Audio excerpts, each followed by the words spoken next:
प्रणाम।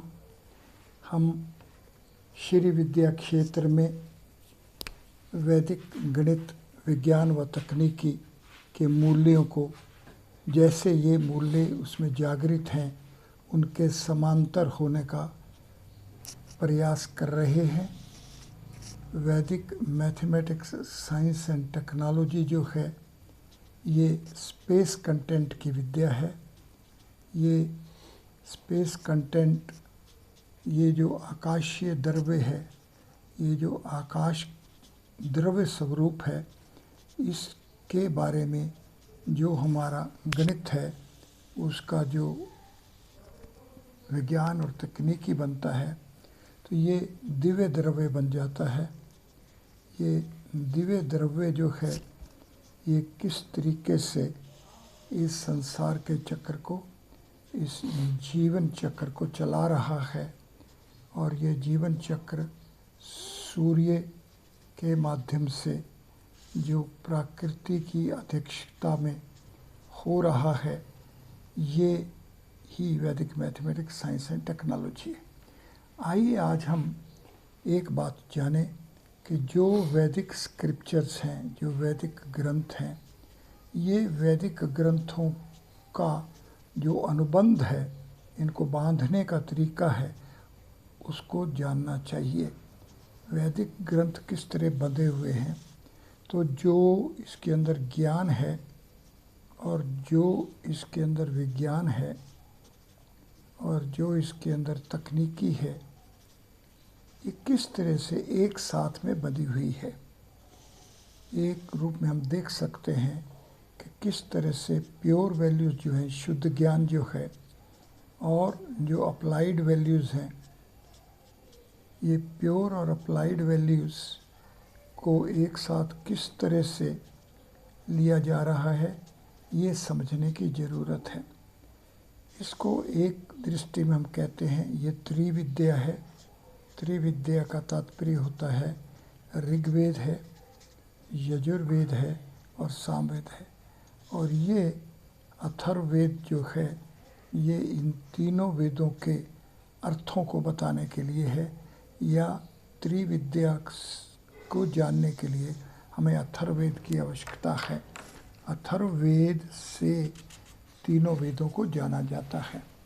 दूसरी बात जानने वाली ये है कि कोई भी अगर ग्रंथ होगा, मान लीजिए हमारे पास गीता है, या कि हमारे पास दुर्गा सप्तशती है, या कि हमारे पास चरक संहिता है, या उसका सिद्धि स्थानम है, ये सभी 700 श्लोकों के ग्रंथ हैं।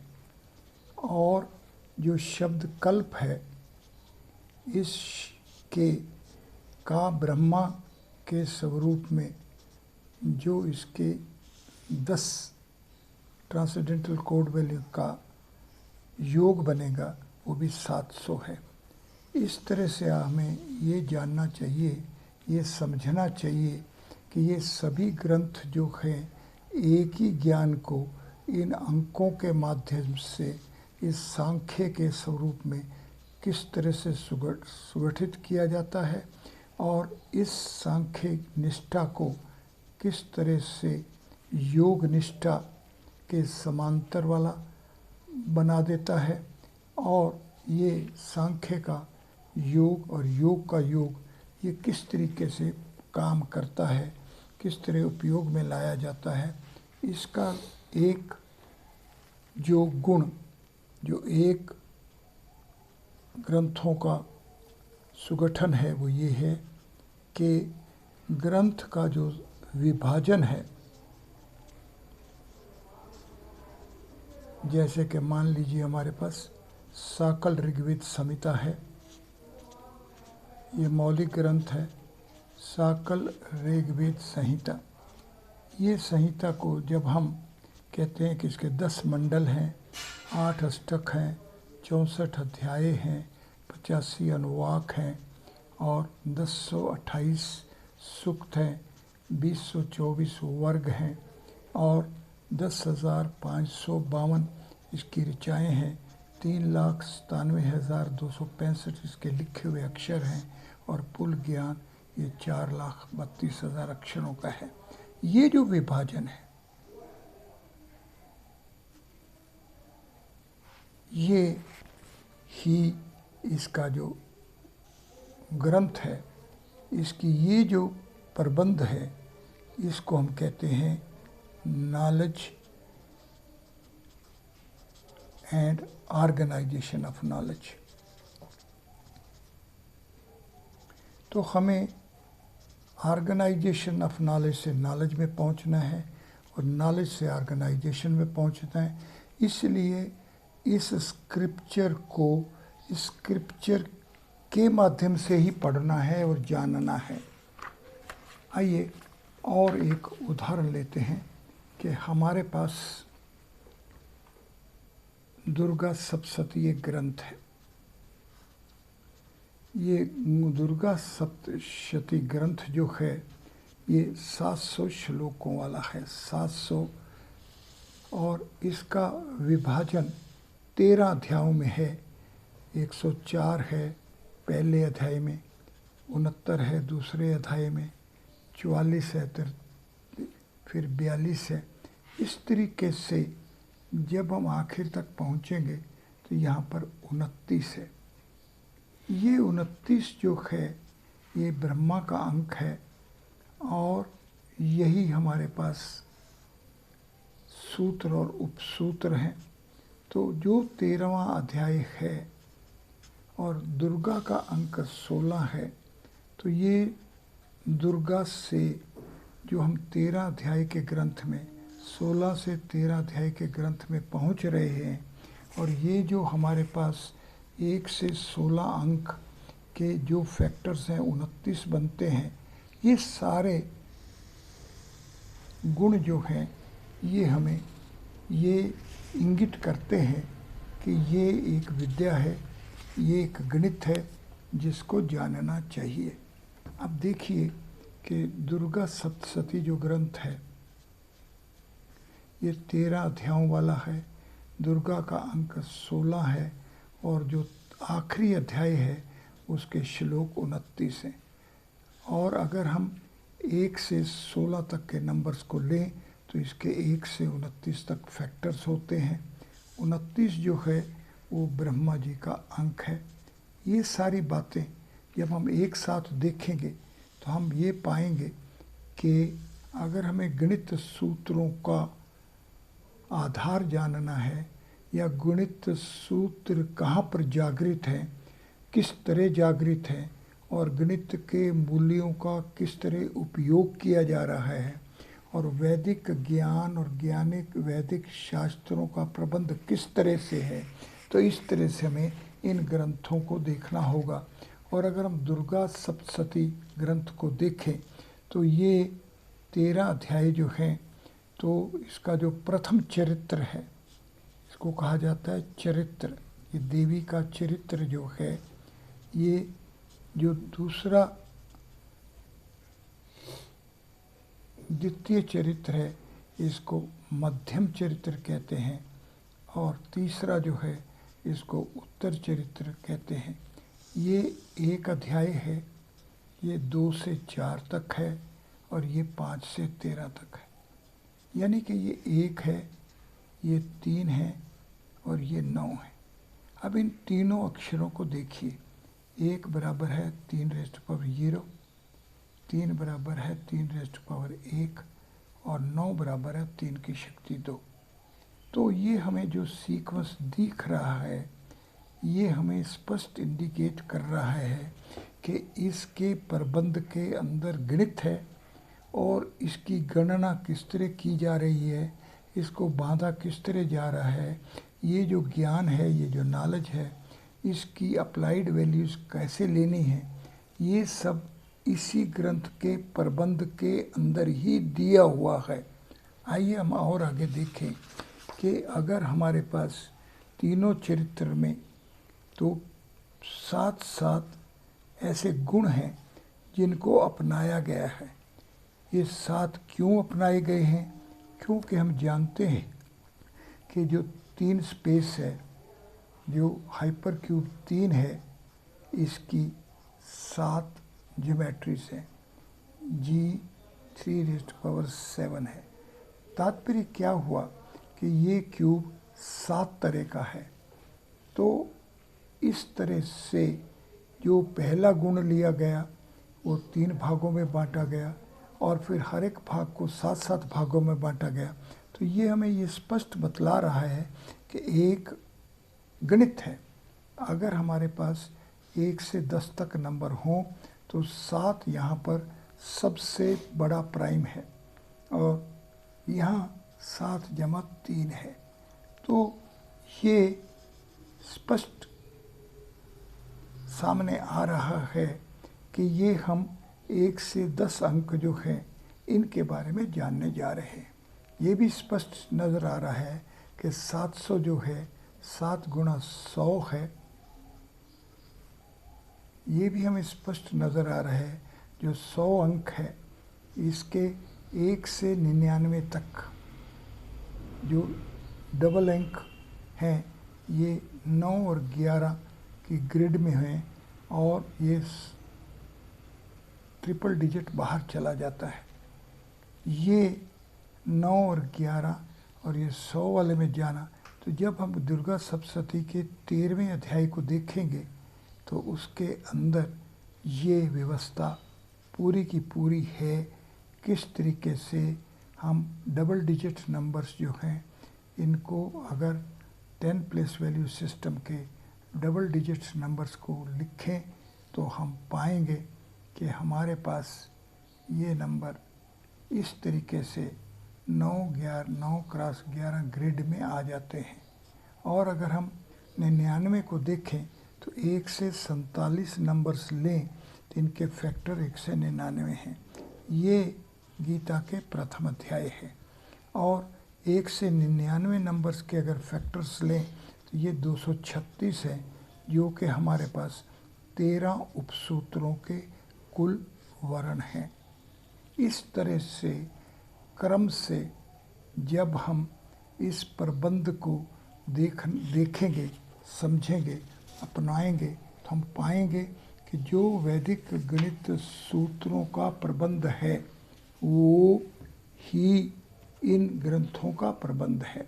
आइए हम देखें कि प्रथम चरित्र, मध्यम चरित्र और उत्तर चरित्र में जो 7-7 गुण लिए गए हैं वो कौन कौन से हैं और किस तरह से ये यहाँ पर इस प्रबंध को बना रहे हैं। पहला गुण ऋषि का है, दूसरा देवता है, तीसरा छंद है, चौथा यहाँ पर शक्ति है। यहाँ पर शक्ति, यहाँ पर स्वरूप है, यहाँ पर बीज है और यहाँ पर तत्व है।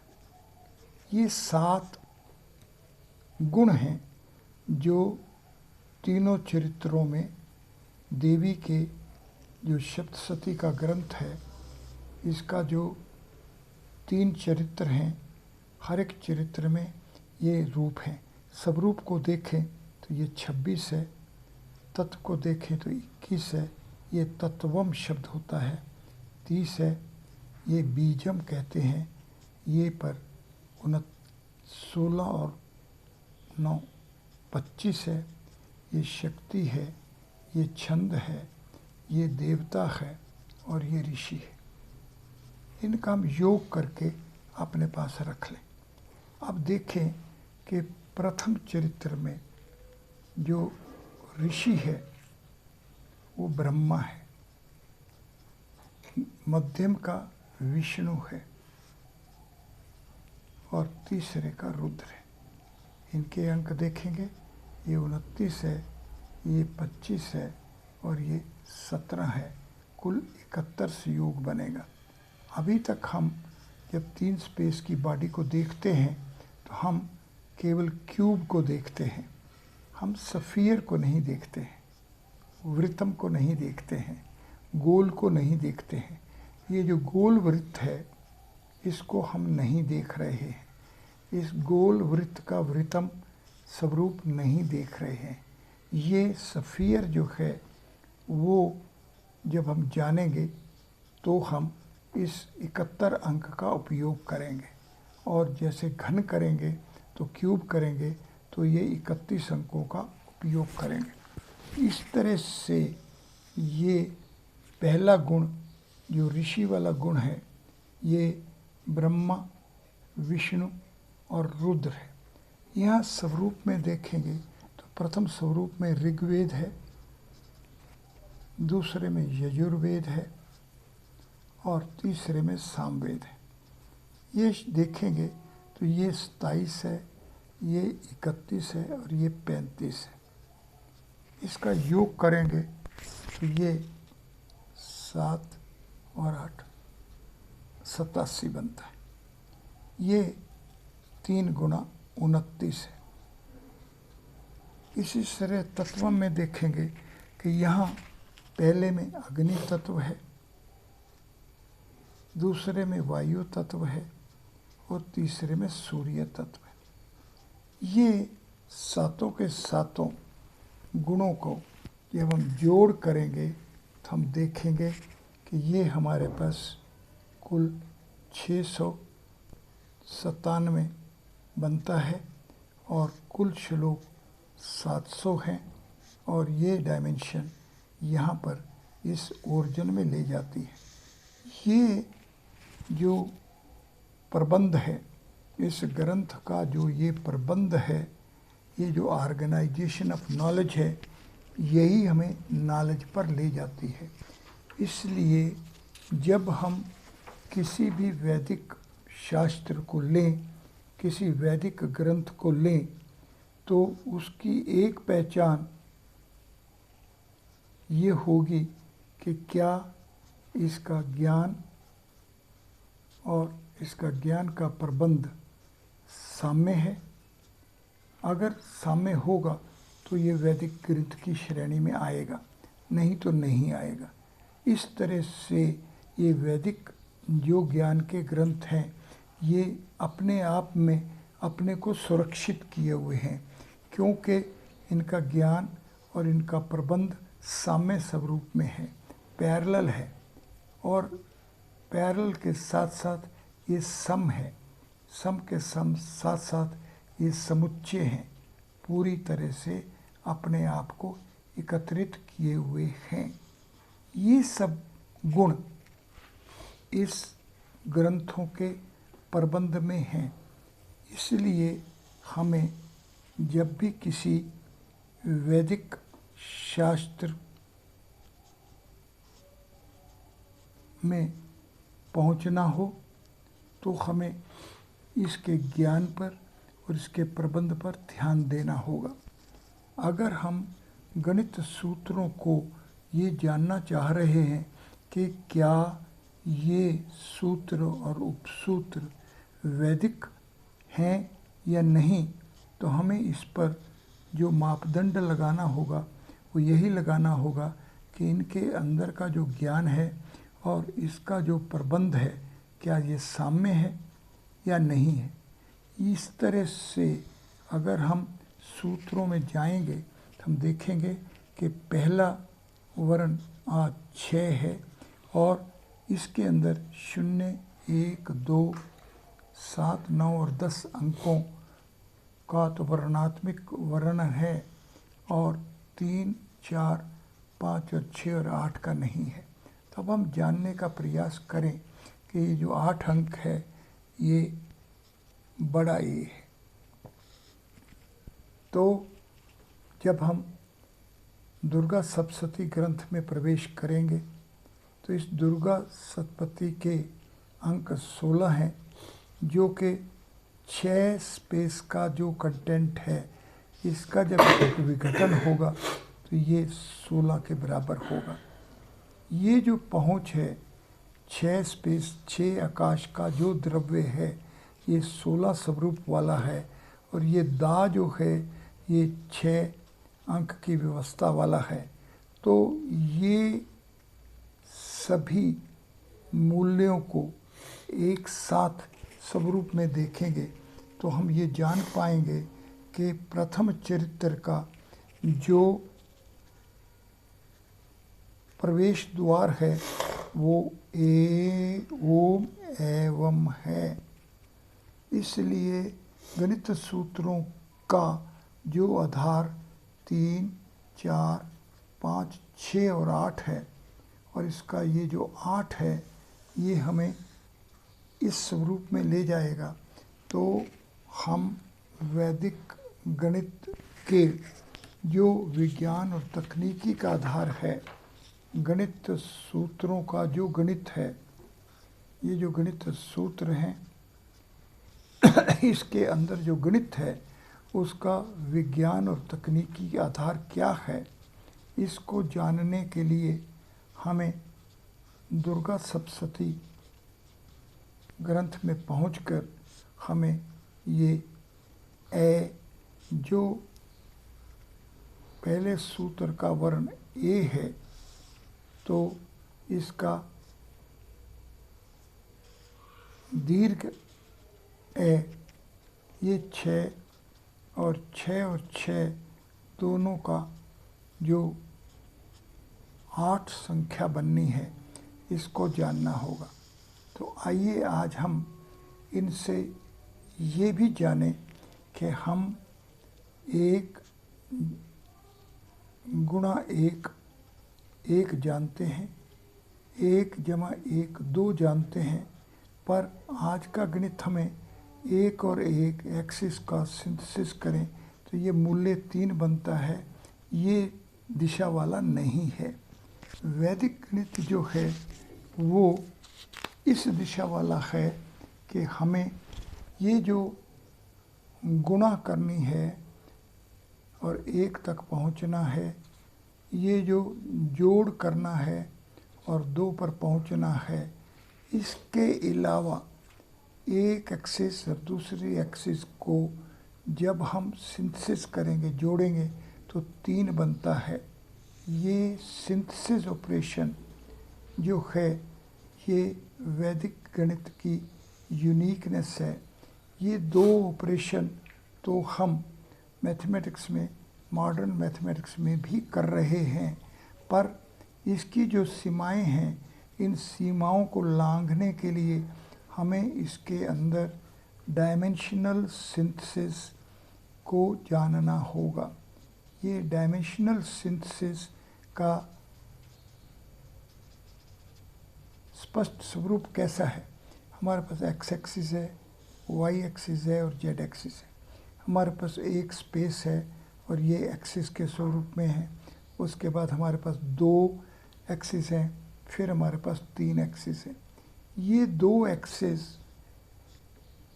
का मूल्य क्या बनता है और इन 3 एक्सिस का मूल्य क्या बनता है, ये जानने के लिए हमें ये जानना होगा कि एक्सिस का सिंथेसिस कैसे होता है। इसका मैथमेटिक्स क्या है? 1 और 1 अंक का तो हम जानते हैं, या गुणा कर लेंगे या इसको जमा कर लेंगे। लेकिन यहाँ सिंथेसिस करने के लिए हमें ये जानना होगा कि हमारे पास अगर एक एक्सिस है और यहाँ पर दूसरी एक्सिस भी अगर आ जाए, तो ये खाली स्थान को भरने के लिए जो अपने आप भर जाता है, ये 1 गुणा 1 1 ही रह जाता है। ये जो ज्ञान है, इसको जानना डायमेंशनल सिंथेसिस में ये 3 कैसे बनता है, ये जानना है। ये आज नहीं है। तो आइए वो तालिका बनाएं कि कौन कौन से ऐसे ऑपरेशंस और नियम्स हैं जो कि वैदिक गणित के जानने के आधार स्वरूप हैं। तो वैदिक गणित के जो ऑपरेशंस हैं, इसकी वो ऑपरेशंस जो कि आधुनिक गणित में नहीं हैं, उनकी एक तालिका बनाते हैं। पहला है डायमेंशनल सिंथेसिस।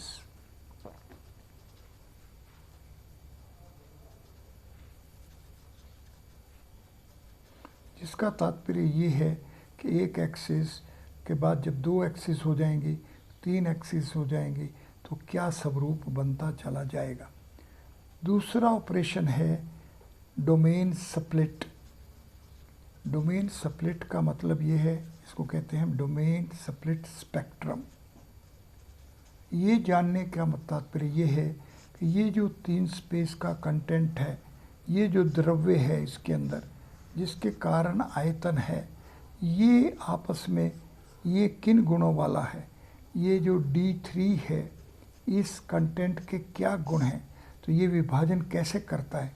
पहले ये 2 डायमेंशंस में जाता है और एक डायमेंशन ऑफ डायमेंशन में पहुंचता है, तो ये मूल्य इसका 4 होता है। किस तरीके से डायमेंशंस का सिंथेसिस होता है, एक्सिस का सिंथेसिस होता है, और किस तरीके से इस वॉल्यूम का, इस कंटेंट का विभाजन होता है। तीसरी बात जो जानने वाली है वो ये है कि ये जो स्पेस है, ये जो क्यूब हमारे पास बन रहा है, ये दिखता तो हमें एक है लेकिन है केवल ये 8। ये 1⁻³ है लेकिन ये 2⁻³ इकट्ठा होकर 1⁻³ बना हुआ है। तो ये जो स्वरूप है इसका, तो अगर हमारे पास 8 क्यूब हों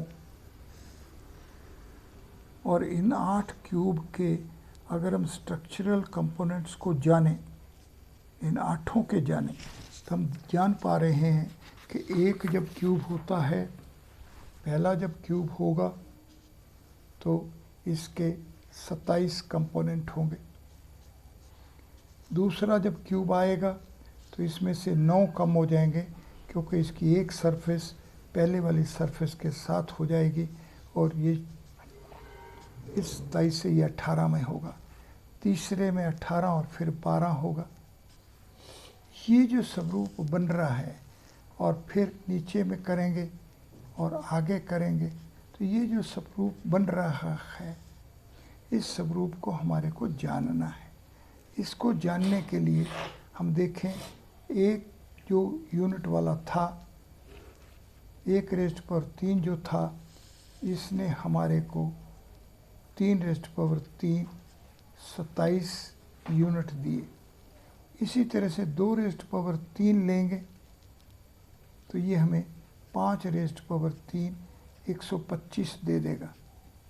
आगे 3⁻³ 7⁻³ 343 कंपोनेंट्स होंगे। ये 1 और 3 का संबंध क्या है? जो एक स्पेस है, ये जो G1 है, इसकी 3 वर्शंस हैं। ये 2 स्पेस है, इसकी 5 ज्योमेट्रीज है। ये जो 3 स्पेस है, इसकी 7 ज्योमेट्रीज हैं। तो इस तरह से ये जो क्यूब हैं, इसके जो कंपोनेंट्स बनेंगे, उनका जो आपसी संबंध है, ये हमें जानना होगा। इसके अतिरिक्त जो चौथी बात जाननी होगी वो ये है कि ये जो क्यूब है, इसकी जो 6 सरफेसेस हैं, जो इसकी 7 ज्योमेट्रीज बन रही हैं, इन 7 ज्योमेट्रीज में ये जो कॉस्मिक विंडोज़ हैं, इन कॉस्मिक विंडो से जो अंदर प्रकाश आएगा और इस प्रकाश का जो 5 द्वारों से बाहर जाएगा, तो ये पंचभूत बनाएगा। ये पंचभूत कैसे बन रहे हैं? इसमें पृथ्वी द्रव्य कैसे बन रहा है, इसमें आपा का द्रव्य कैसे बन रहा है, अग्नि कैसे बन रही है, वायु कैसे बन रही है, और आकाश स्वयं कैसे बन रहा है। ये 5वां गुण जो जानने वाला है कि जो इसका केंद्र है, इस केंद्र के ऊपर 4 स्पेस है, तो यहाँ पर एक कैविटी बन जाती है। ये आंतरिक जो प्रवेश द्वार है, तो इस आंतरिक प्रवेश द्वार में ये प्रकाश पहुंचकर किस तरीके से हमारी आंतरिक व्यवस्था को जागृत कर रहा है। तो ये 5 मौलिक गुण हैं, ये 5 गौणिक मौलिक वैदिक मैथमेटिक्स के नियम हैं, जो कि वैदिक मैथमेटिक्स को बाकी मॉडर्न मैथमेटिक्स से अलग करता है। तो किस तरह से वैदिक गणित और आज का गणित, इनमें जो अंतर आना है वो हमारे पास डायमेंशनल सिंथेसिस के ऑपरेशंस के कारण से है। यहाँ पर केवल हम ये और ये दो ऑपरेशंस करते हैं और यहाँ पर हम तीसरा ऑपरेशन भी करते हैं। इसके बाद जो छठा स्वरूप देखना है वो ये देखना है कि किस तरह से ये जो वर्ण हैं ये अंक की अवस्था में पहुँचते हैं, अंक किस तरह से स्थापत्य में पहुँचते हैं, स्थापत्य किस तरह से चेतना में पहुँचता है और चेतना से कैसे ब्रह्मी अवस्था होती है। ये छठा आधार है जो जानना होगा। इनके जानने के पश्चात जो वैदिक गणित के विद्यार्थी प्रारंभ से गणित को जानना चाहते हैं उनके लिए पहला गुण ये है कि वो इस सूत्रों की और उपसूत्रों को एक एक वर्ण से लेकर आखिरी वर्ण तक 519 स्टेप्स कैसे हैं ये जाने। ये पहला 6 से प्रारंभ होता है तो उसके बाद इसके 16 ही सूत्र क्यों हैं और इसके 26 षोडश जो जिसका 16 अर्थ है, ये 26 दिव्य व्यवस्था वाला कैसे होता है, इसके अंदर 36 कुल वर्ण क्यों हैं, ये 46 ही इसके 24 सूत्रों के और 22 इसके सिलेबल्स क्यों हैं, ये 56 जमा 56 ये हमारे पास आखिरी उपसूत्र की दिव्य व्यवस्था क्यों है। इस तरह से हमें वैदिक गणित के जो टेक्स्ट है, वैदिक गणित की टेक्स्ट को हमें वर्णों की टेक्स्ट के स्वरूप से, अंकों के स्वरूप से, स्थापत्य के स्वरूप से, चेतना के स्वरूप से हमें ब्रह्मी अवस्था की स्वरूप में ले जाना है। और जैसे ही हम इस टेक्स्ट को इस तरह ट्रांसलेट करेंगे तो हमारे पास एका अधिकेन जो शब्द है ये हमारे पास 6, 4, 2, 7, 2, 4, 6, 8 अंकों की व्यवस्था हो जाएगी। 6 स्पेस 4 स्पेस ये हमारे पास स्थापत्य हो जाएगा। ये हाइपर क्यूब 6, हाइपर क्यूब 4 और हाफ यूनिट का हाइपर क्यूब 6, हाइपर क्यूब 4 और ब्रह्मी अवस्था में कैसे सभी वर्ण एक अंक के स्वरूप हैं। इस तरह से ये टेक्स्ट ट्रांसलेट हो जाएगी।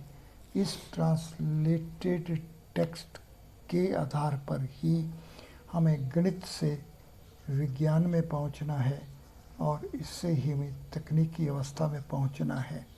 इसलिए साधकों, आप गणित सूत्रों को वर्णों की टेक्स्ट में अपनाकर अंकों तक पहुंचिए, इसका स्थापत्य पहुंचिए, इसकी चेतना तक पहुंचिए, ब्रह्मी अवस्था तक पहुंचिए और फिर ही आप वैदिक विज्ञान में और वैदिक तकनीकी में प्रवेश करिए। परमात्मा आपको सफलता दे। धन्यवाद।